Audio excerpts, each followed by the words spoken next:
Today I am celebrating Viktor Schauberger, and I have to say that I've been absolutely loving this process of recording these videos for the Genius Tree and celebrating the unique style and talent of all these different people, because there are so many people whose contributions to the world I am really profoundly grateful for.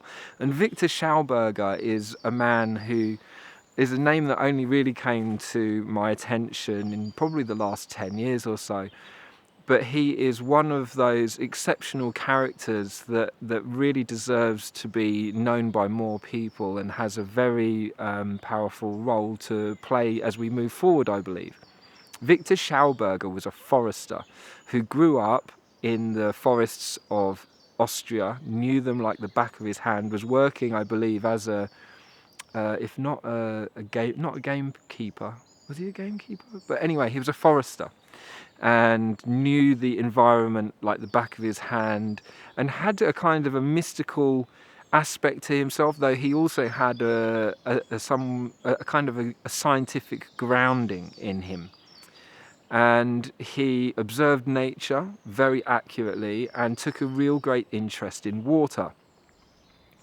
Now, he had been observing the behaviour of water as it ran through the springs and rivers for some time, and when there was a competition that was launched, he saw an opportunity to show his prowess and to help solve a problem that was being put forward by timber companies. They were struggling to extract the timber from the highest mountains and get it down into the valleys ready to be able to go and be processed, because there were difficulties of access.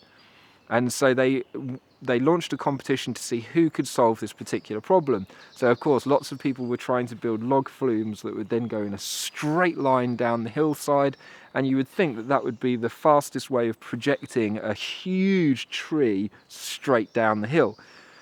He argued that that was not the case and made a design for these log flumes that snaked their way down the mountainside, much longer, with very peculiar or specific geometries to form the shape of the flume.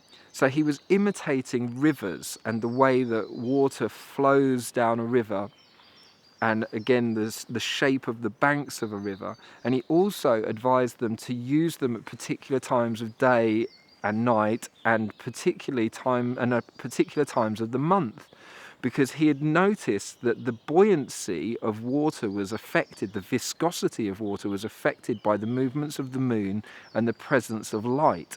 That when there was lots of sunshine falling on water, the water kind of became lazy and lethargic, whereas when the water was cold at night, without the light of the moon, I believe, as well, they would just flow so much faster.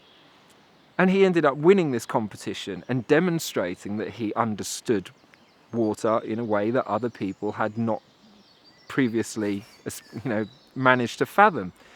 He then managed to devise all sorts of devices like corkscrew pipes that would enable water to flow better, and did all sorts of things. He's kind of thought of as a water wizard, and yet his work is largely ignored, and it's just one of those kind of tragedies in the modern world. Even though his ideas were used in industrial applications and have gathered scientific evidence behind them over the years, his work is still not, integrated into all of our aspects of our water system. So today I want to shine some light on this incredible man who's, when you see his picture, like in the thumbnail, he just seems like such a beautiful man, and he's very much, I believe, worth venerating and celebrating. So today I'm celebrating Viktor Schauberger.